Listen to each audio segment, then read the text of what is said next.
எண்ணூரில் வாயு கசிவு விவகாரம் தொடர்பாக தென்மண்டல பசுமை தீர்ப்பாயம் தானாக முன்வந்து விசாரணையை தொடங்கியிருக்கிறது. இதில் ஜனவரி 2ஆம் தேதி இது தொடர்பான விசாரணை நடைபெறும் என்றும் பசுமை தீர்ப்பாயம் அறிவிப்பை வெளியிட்டிருக்கிறது. அமோனியா வாயு கசிவு ஏற்பட்டதால் பலர் உடல்நலம் பாதிக்கப்பட்டு மருத்துவமனையில் அனுமதிக்கப்பட்டிருக்கக்கூடிய சூழலில் தானாக முன்வந்து இந்த விவகாரம் தொடர்பாக தென்மண்டல தேசிய பசுமை தீர்ப்பாயம் விசாரணை நடத்துவதாக தெரிவித்திருக்கிறது. இது பற்றிய விவரங்களோடு எமது செய்தியாளர் கண்ணன் இணைகிறார்.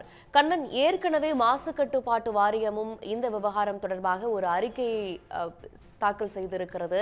இந்த நிலையில் தென்மண்டல பசுமை தீர்ப்பாயம் தாமாக முன்வந்து விசாரணை நடத்துவோம் என்று கூறியிருக்கக்கூடிய நிலையில அந்த அறிக்கையில் இருக்கக்கூடிய விஷயங்கள் இந்த விசாரணைக்கு எந்த அளவுக்கு ஏதுவாக இருக்கும், இது பற்றிய விவரங்கள் என்ன? அதிகாலை எண்ணூரில் ஏற்பட்ட அந்த வாயு கசிவானது மிகப்பெரிய பிரச்சனையாக உருவெடுத்துள்ளது. இது தொடர்பாக பல்வேறு அமைப்புகள் தொடர்ந்து விசாரணை நடத்தி வருகின்றன. குறிப்பாக கூற வேண்டுமென்றால் அங்குள்ள காற்று மாசுபாடு சேவை தொடர்பாக தமிழ்நாடு மாசு கட்டுப்பாட்டு வாரியம் விசாரணை நடத்தி வருகிறது. மேலும் அங்கு உள்ள பாதுகாப்பு தொழிற்சாலையில் செயல்படுத்தப்பட்டுள்ள பாதுகாப்பு ஏற்பாடுகள் தொடர்பாக தமிழ்நாடு தொழிலக பாதுகாப்பு இயக்குநரகம் விசாரணை நடத்தி வருகிறது. மேலும் அவர் அந்த பைப்லைனுக்கு அனுமதி அளிப்பது தொடர்பாக தமிழ்நாடு கடல்சார் வாரியம் என்று அழைக்கப்படும் தமிழ்நாடு மெரைன்டைம் போர்டும் விசாரணை நடத்தி வருகிறது.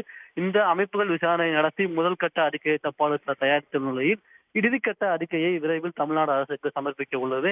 இந்நிலையில் இந்த பிரச்சனை தொடர்பாக பசுமை தீர்ப்பாயத்தின் தென்மண்டல அமர்வானது தானாக முன்வந்து வழக்கை விசாரணைக்கு எடுக்க உள்ளது.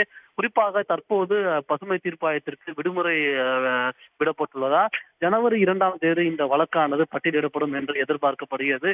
இது தொடர்பான தகவலை தமிழ்நாடு பசுமை தீர்ப்பாய சார்பில் அதிகாரி உறுதி செய்யப்பட்டுள்ளது. இதற்கு முன்பாக எண்ணூரில் அந்த எண்ணெய் கசிவு ஏற்பட்ட போதும் தமிழ்நாடு பசுமை தீர்ப்பாயம் தான் நேரடியாக வழக்கை தாமாக முன்வந்து வழக்கை எடுத்து ஒரு தீவிர உத்தரவை பிறப்பித்தது. அதனைத் தொடர்ந்து பல்வேறு நடவடிக்கைகள் எடுக்கப்பட்ட நிலையில் தற்போது அதே போன்று ஒரு சம்பவம் தற்போது ஏற்பட்டுள்ளதால் இந்த வழக்கை தாமாக முன்வந்து எடுக்க பசுமை தீர்ப்பாயம் முடிவு செய்துள்ளது.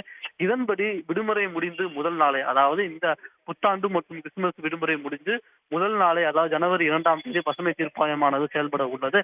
அந்த காலையே முதல் வழக்காக இந்த வழக்கானது தாமாக முன்வந்து எடுத்து இந்த வழக்கானது விசாரணைக்கு வரும் என்று எதிர்பார்க்கப்படுகிறது. உடனுக்குடன் செய்திகளை தெரிந்து கொள்ள சன் நியூஸ் பெல் ஐகானை கிளிக் பண்ணுங்க.